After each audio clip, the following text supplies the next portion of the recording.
দাম। বাজারে উঠতে শুরু করেছে ফুলকপি, বাঁধাকপি সহ বেশ কিছু নতুন সবজি। এদিকে সরবরাহ বাড়ায় নওগাঁর বাজারে কমেছে মুরগির দাম। সপ্তাহের ব্যবধানে সব ধরনের মুরগির দাম কমেছে কেজি প্রতি 10 থেকে 15 টাকা। এই বিষয়ে আরো জানাতে খুলনা নগরীর সোনাডাঙ্গা পাইকারি কাঁচা বাজারে আছেন রামিম চৌধুরী এবং নওগাঁর পৌর মুরগির বাজারে আছেন আব্বাস আলী। প্রথমে চলে যাচ্ছি খুলনায়।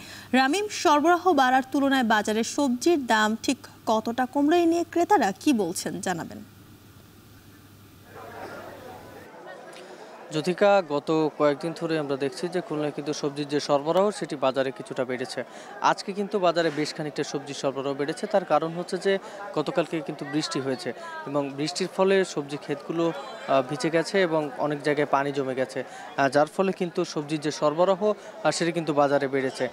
এই মুহূর্তে আমরা রয়েছি সোনাডাঙ্গা পাইকারি কাঁচা বাজার। এই বাজার থেকেই কিন্তু দক্ষিণাঞ্চলের বিভিন্ন জেলা এবং উপজেলাতে সবজি সরবরাহ করা হয়। এখানে কিন্তু খুলনার বিভিন্ন এলাকা যেমন ডুমুরিয়া, বটিয়াঘাটা সহ বিভিন্ন জায়গা থেকে সবজি ক্ষেত থেকে এখানে সবজি আসে সরাসরি। সেসব জায়গা থেকে কিন্তু সবজি আসে এখানে এবং এখান থেকে কিন্তু খুচরা যারা বিক্রেতারা রয়েছেন তারা এখান থেকে সবজি নিয়ে যান। এখানকার ব্যবসায়ীরা আজকে যেটি বলছেন যে মূলত সবজির যে সরবরাহ সেটি কিন্তু আজকে অনেকটাই বেড়েছে। এখানে আজকে আপনি যে লাউ দেখছেন, লাউ কিন্তু প্রতি পিস বিক্রি করা হচ্ছে 8 থেকে 10 টাকা। সব থেকে ভালো যেটা সেটি কিন্তু 15 টাকা বিক্রি করা হচ্ছে, যেটি কিন্তু গত কয়েকদিন আগেও বিক্রি করা হয়েছে প্রায় 25 থেকে 30 টাকা পর্যন্ত। আজকে মিষ্টি কুমড়া বিক্রি করা হচ্ছে 30 টাকা, এছাড়াও ঢেঁড়স 20 টাকা, বেগুন বিক্রি করা হচ্ছে 25 থেকে 30 টাকা পর্যন্ত।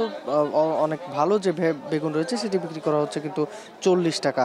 এছাড়াও বাজারে আজকে কিন্তু অন্যান্য যে সবজি রয়েছে সব সবজিরই দাম কিন্তু কম। বাজারে নতুন কিছু সবজি উঠেছে, যেমন ফুলকপি রয়েছে, বাঁধাকপি রয়েছে, মূলা রয়েছে। এগুলোর দাম কিন্তু কিছুটা বেশি রয়েছে, তবে গত সপ্তাহের তুলনায় দাম কিন্তু এগুলোর অনেকটাই কমেছে। যেমন আজকে ফুলকপি কিন্তু বিক্রি করা হচ্ছে 70 থেকে 80 টাকা প্রতি কেজি। এছাড়াও বাঁধাকপি বিক্রি করা হচ্ছে 35 থেকে 40 টাকা। এছাড়াও সিম বিক্রি করা হচ্ছে আজকে কিন্তু 40 টাকা, যেটি কিন্তু গত 2 সপ্তাহ আগে আমরা দেখেছি যে প্রায় 100 টাকার উপরে কিন্তু প্রতি কেজি বিক্রি করা হয়েছে। মোটামুটি বললে চলে যে বাজারে কিন্তু আজকে সব ধরনের সবজিরই দাম কিন্তু কমেছে। এখানকার ব্যবসায়ীরা বলছেন যে মূলত কৃষক যে জায়গাগুলো থেকে সবজি আনেন সেখান থেকে উৎপাদন ভালো হয়েছে এবং উৎপাদন ভালো হওয়ার ফলে কিন্তু এখানে যে সবজির যে সরবরাহ সেটি কিন্তু বেড়েছে। তবে একটি অভিযোগ রয়েছে যে পাইকারি বাজারে যে দাম আছে তার থেকে দ্বিগুণেরও বেশি দামে কিন্তু খুচরা বাজারে বিক্রি করা হয়। সে কারণে খুচরা বাজারে তদারকি যদি ভালো হয় সেক্ষেত্রে কিন্তু বাজারের যে দামের যে তারতম্য সেটি কিন্তু নিয়ন্ত্রণে থাকবে। তো জ্যোতিকা, বা খুলনার সবজি বাজার থেকে সব মিলিয়ে এই ছিল আমার কাছে সবশেষ খবর।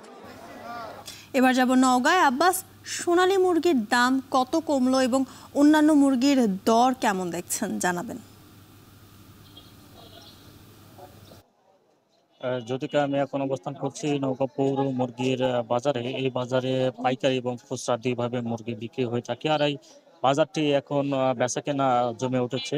আর গত এক সপ্তাহের ব্যবধানে বলা যায় যে সরবরাহ বেশি হওয়ার কারণে দাম কমেছে কেজিতে 10 থেকে 15 টাকা পর্যন্ত এবং সব ধরনের মুরগির দামই কমেছে এই বাজারে। আর বাজারে কম হওয়ার কারণ হচ্ছে সরবরাহ বেড়েছে বলে জানিয়েছেন এখানকার ব্যবসায়ীরা। আর মুরগির দামের কথা যদি বলি, যে এখানে 10 থেকে 15 টাকা কমে এখন বিক্রি হচ্ছে ব্রয়লার মুরগি 150 থেকে 160 টাকা পর্যন্ত। সোনালী এবং পাকিস্তান জাতের মুরগি বিক্রি হচ্ছে 260 টাকা পর্যন্ত। লাল মুরগি বিক্রি হচ্ছে 260 থেকে 270 টাকা। BB3 মুরগি বিক্রি হচ্ছে 220 টাকা এবং প্যারিস জাতের মুরগি বিক্রি হচ্ছে সর্বোচ্চ 300 টাকা পর্যন্ত। তবে দেশি জাতের মুরগির দাম সবসময় বেশি থাকে এবং বিক্রি হচ্ছে 500 টাকা পর্যন্ত। যেহেতু মুরগির দাম কমে এসেছে, আর দাম কমে আসার কারণে নিম্ন এবং মধ্যবিত্ত আয় যারা মানুষ রয়েছেন তাদের অনেকটাই সুবিধা হয়েছে এবং দাম কমে আসার কারণে খাবারের চাহিদা অনেকটা বেড়েছে বলে আমরা ক্রেতা বা ভোক্তাদের কাছ থেকে জেনেছি। আর এখানে যেহেতু মুরগির বেচাকেনা এখন জমে উঠেছে আর দাম কমে আসার কারণে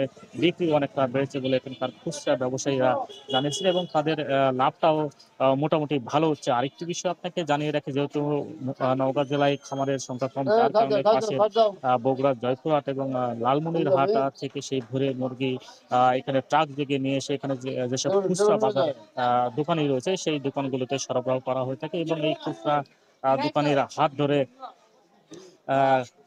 যারা ক্রেতা রয়েছেন তাদের কাছে বিক্রি করা হয়ে থাকে এবং অনেকে যারা পাইকারি রয়েছেন তারা এখান থেকে মুরগি কিনে নিয়ে আশপাশের বিভিন্ন বাজারে তারা বিক্রি করে থাকেন বলে জানিয়েছেন। আর মুরগির দাম কমে আসার কারণটা হচ্ছে যে সরবরাহ বেড়েছে। আগামী যেহেতু সামনে যেহেতু শীত রয়েছে, যার কারণে মুরগির দাম কিছুটা আগামীতে বাড়তে পারে। তবে মুরগির দাম বাড়াতে বাজারে কিছুটা স্বস্তি ফিরেছে বলে জানিয়েছেন ক্রেতা এবং ব্যবসায়ী। তো এই ছিল আমার কাছে মুরগির দরদাম নিয়ে সব শেষ।